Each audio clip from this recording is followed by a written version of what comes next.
Envelopes sa 12 piling barangay sa San Juan City. West Crame, Green Hills, Little Baguio, Addition Hills, Maytunas, Santa Lucia, Pasadena, Isabelita, Tibagan, Once at Kabayanan. Araw-araw Lunes hanggang Biyernes mula 5 a.m. hanggang 5 p.m. magbibigay kami ng mga clue on air para malaman ninyo kung nasaan ang sikreto namin.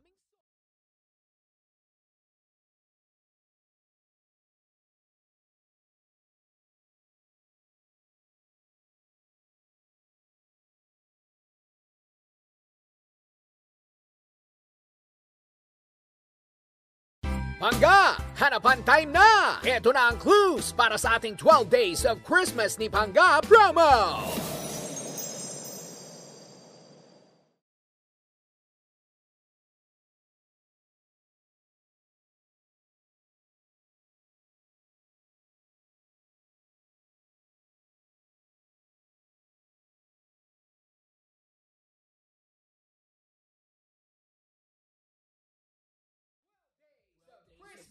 Pangga promo! Dito lang sa 106.7 Energy FM! Huwag mo sabihin radyo! Huwag mo sabihin radyo! Sabihin mo! Sabihin mo!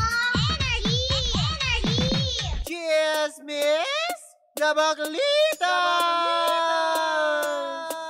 With Tita Cora and Kapitana Sisa.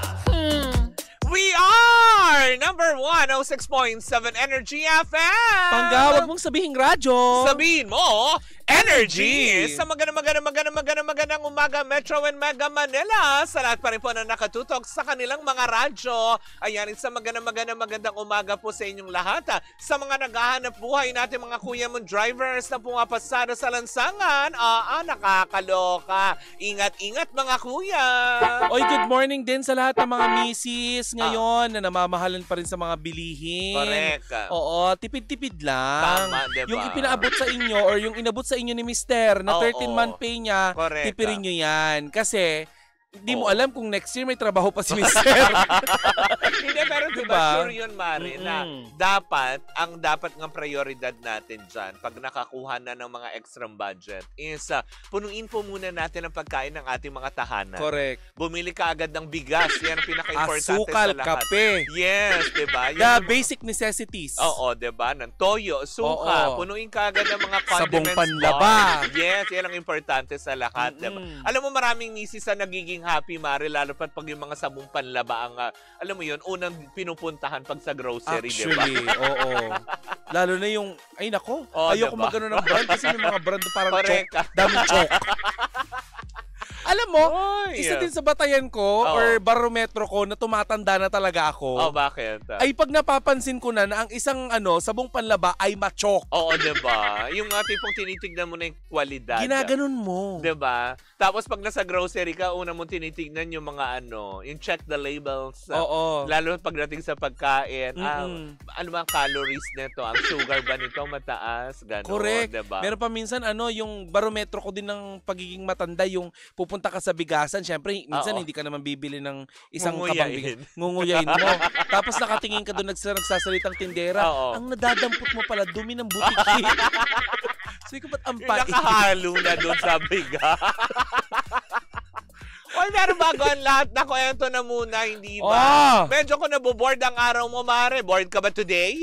Ay, oo. Diba? Medj. Ay, nako. Kung gusto mo lang din naman ng fun, exciting na araw at ng laro, well, kung hilig mo lang din naman mag-tong-its, di ba pa? Well, tara na sa Game Zone.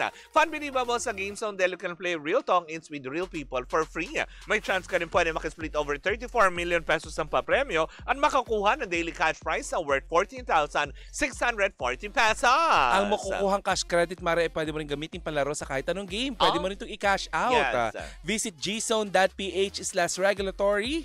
Ayan. Sa kanilang visit gzone.ph sa kanilang social media accounts, sa kanilang Facebook, Instagram at TikTok na may username na @TaraGameZone. Kung G ka na sa tong-its, Tara Game Zone. Tandaan na dapat ang gaming fun lang. Visit pancor.ph/regulatory or you can email them at keepitfun@pancor.ph. Promo runs from January 1 to December 31, 2025. EGLD reference number MKTG 2024-2564. Tandaan Bulacan Panga na gaming is for 21 years old and above only. Gambling can be addictive and learn when to stop. Correct! Hindi ba? Pero ngayon araw na to, hindi tayo magpapaawat. Dahil ngayong araw ang simula ng ating 12 Days of Christmas. May clue na ba tayo? Kung saan, eto na, may clue na tayo. Unang barangay, West Crame, if I'm not mistaken. So sa West Crame, makinig mga taga West Crame. Mga taga West Crame, ayan, makinig. Ang unang clue daw, 'di ba, for today's video para magkaroon ka ng tsansang mag-uwi ng 1,000 pesos at ng appliances, makinig. Unang clue, nasa halamanan ng isang poste na may baliktad na signage na no parking. Mari, naagaw ka ng West Philippine Sea. Ulitin mo pa, hindi ganon. Hindi kasi ganon. Hindi po ako si correspondent. Ulitin natin, Mare. Ang unang clue, nasa halamanan daw ng isang poste na may baliktad na signage na no parking dyan sa may West Crame Alley 4. Mare, ito ba ay makikita yung picture na to? Kasi sabi dito, posting of picture with clues. Yes, nakapost na po yan sa ating social media dito sa Energy FM. Makikita nyo ang eksaktong lugar. At ang mahiwagang white envelope ay nandoon po. O, diba, na nakakaloka. So, ulitin natin, Mare, ano makikita nila sa loob ng white envelope na yan?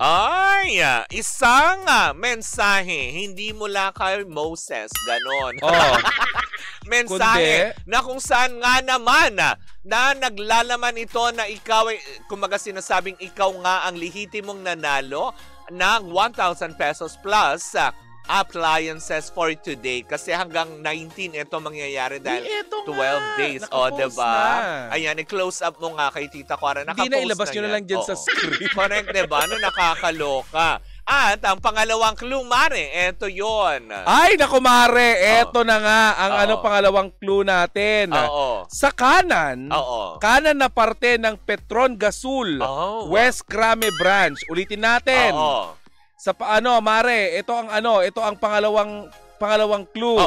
Kanan na parte ng Petron Gasul, West Crame Branch. Nakakaloka. So sa mga taga West Crame, hanapin na mahiwagang nasa envelope. Petron Gasul. Yes, diba? Yun kanang parte. Kanang parte. Yun yung mismong kumbaga parang ang tanong dito, location, Mare, bakit baliktad yung signage dyan sa MMDA? Bakit? Diba? Nakakaloka. Ang tabayanan nyo, hanapin na kaagad mga taga West Crame yan. May buong araw kayo para hanapin at pumunta dito. Ayan. Yan mismong picture na yan. Nandyan mismo nakatago ang mahiwagang envelope. Oh my gosh, saan kaya dyan? Tinanggal daw yung lagot signage. Yung mga halaman. Ay, lagot kayo sa may-ari niya. Diba? Para magkaroon ka ng tsansang manalo ngayong araw ng 1,000 pesos sakaling walang makahanap today sa West Crame. Bukas, panibagong barangay naman, idadagdag yung 1,000 pesos. Oh my gosh. Hanggang sa makompleto ang 12 days. Kung hindi pa rin mahanap ng ilang hanggang barangay, 12,000 pesos sa huling araw na magkiklaim na barangay. Ang laki nun, makakapagbayad ka na sa Bombay, Panga. Diba? Oo. Bombay talaga. Di ba pa rin kuryente muna? Ay, ang daming... Uy, alam mo, eto karagdagang balita lamang, dyan sa amin sa May Pandakan, ang daming nagrereklamo dun sa kasi may mga pinalitan na ng kuryente load. Ay, talaga? Oo, na magiging prepaid na ang load, ang kuryente. Hindi bali parang mas tipid na tipid ka dun? Hindi lang, at saka tuturuan ka nito para maging disiplinado, na magbayad. Hindi mo na-miss out yung mga due date. Yesterday. Yung mga sanay na nag-iintay ng disconnection letter. Oo, and so you can also, monitor kung gaano kalaki ang konsumo mo ng kuryente. Kasi nagsisend yan, Mare, ng text message every day. Pagpaubos ng pagpaubos ng iyong load. Alam mo, nakakatuwa kasi ang konsumo ko lang araw-araw ay nasa 100 pesos. Ay, ang galing. Maraming nagsipagwalaan ng kuryente. Paano kasi? Hindi naglo-load. Diba? Yun nga lang, Mare, medyo hassle kasi may karagdagang payment. So kapag 1,000 pesos, nasa 100 pesos ang dagdag kapag maglo-load ka. Pero okay na yun. Kaysa naman, diba, mamamasahe ka pa. Hindi mo na mo-monitor yung, alam mo yun, maghahabol ka ng due date, diba? kadalasan nangyayari na talaga at nakakasanayan na ng iba. Di ba, wala pang disconnection, okay na yan. Oo. Ay, Diba? may mensahe para sa special na mensahe para sa iyo na hindi mo na pwedeng basahin pa. Anyway, eto ng ating Backlatest for today. Ako, nakakaloka. Mainit na pinag-uusapan ngayon dahil nga left and right ngayon ang pasabog. Hindi sa Kongreso. Kung hindi, sa bawat networks na kanilang inihahain or ihahain sa darating na 2026, di ba? May kanya-kanyang paandaran. Ako, nakakaloka. Kung may paandaran ng mga shows, may mga lipatan ding nagaganap. Di ba? Katulad na lang ng aktor na ito na si Luis Alanding. Babalik na daw nga ba ng GMA7? Bakit kailan ba siya nagpunta ng Diba? ABS? Kung matatandaan, Kadilang ginto. 1997 yata nang mapunta siya sa ABS-CBN.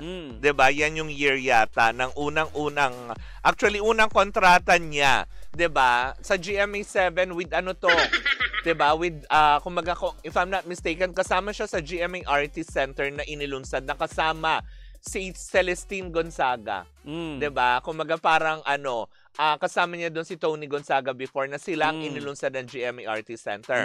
Tapos 2000 nang lumipat nga siya sa ABS-CBN. Pero way back 1997, para doon sa mga hindi nakakaalam, totoo yung sinabi ko, una siyang nakitaan ng mga ibang proyekto 1997 sa ABS-CBN as a child star. Doon siya nagsimula. Kumaga parang nung umalis nga siya at bumalik kumaga parang sabi nga ng ilan is bumalik ngayon ulit after niyang iwan ulit ng GMA7. Hindi lang naman kasi siya sa GMA7 nakikita marin. Sa TV5 din, nasa side China siya. Dahil marami din siya mga ginawang proyekto. Pero, ang tumatak sa mga tao na kanyang proyekto na ginawa under ABS-CBN is itong Kadenang Gintunga. Na kung saan nakaparehan niya itong si Daniela Mondragon. Diba? At si Beauty Gonzales. Crush ko yan si Luis Alanding. Diba? Ang sarap kaya ng abs niya na nakakalok. Makain ka ba ng tao, te? Oo. Kahit walang ligo.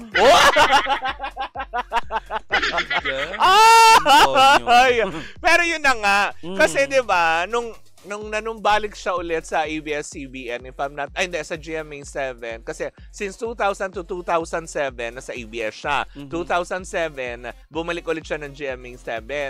Tapos, yung pagbalik niya, nakasama niya dito kasi gumawa siya ng impostora, nakasama niya si Chris Bernal. Sabi nga ng ilang, kung ano yung proyekto na naman ang gagawin pala niya ngayon is itong House of Lies. So, yun ang dahilan kung bakit siya babalik ng GMA7. Kumaga parang proyekto lang naman. Pero parang gaya ng pipirma ba siya ulit sa GMA7? Parang proyekto lang, itong House of Lies. Pero under ABS-CBN pa kasi talaga siya kapamilya Kumaga parang proyekto na gagawin. So, hindi siya babalik ng GMA? Oo. Kumaga babalik lang siya para dito sa proyektong gagawin nila sa House of Lies. Kung saan makakasama niya dito si Beauty Gonzales, si Martin Del Rosario, tapos sila Chris Bernal ulit. Kumaga this is kumaga parang reunion na project nila ulit ni Chris Bernal. Yes. Kasi yung dati nilang ginawa, unang-una yung pagbalik niya sa GMA dati is yung impostora. Yun yung nakasama niya si Chris Bernal. So ito kumaga parang second project nila muli dito. Naantabayanan natin this coming 2026. Nakakaloka. Kaya sabi nga ng ilan, wala naman sigurong masama kung sakali naman din tanggapin nila. Kasi nga, pinakikita lang ngayon na ang bawat network ngayon ay may mga kolaborasyon na. 'Di ba? Malaya na sila na hindi porket exclusive. Kaya hindi kagaya ito dati, Mare. 'Di ba? Na pag sinabi mong ABS ka lang, ay hindi pwedeng tumawid. 'Di ba? Kasi may exclusive dito. Pag GMA ka, ay hindi rin pwede kasi GMA. Kung TV5 ka, ay hindi rin pwedeng mag-promote sa ganito. Diba naibalita mo na nakaraan na hindi na magko-collab ang ABS at saka TV5? Pero hindi daw totoo yun. Ito na nga, naglabas na nga ng opisyal na pahayag. Kahapon, if I'm not mistaken, si Mari V. Pangilinan at kinumpirma nga niya. Na may mga hindi na itutuloy na mga proyekto. Yes. Pero may mga proyekto pa din silang ipoprovide. Na ipoprovide kasi tinatapos and may mga binitawan siyang salita Oh. na kinasasagutan ng ABS-CBN. Ay, talaga ba? Na Yesterday. nakakaloka.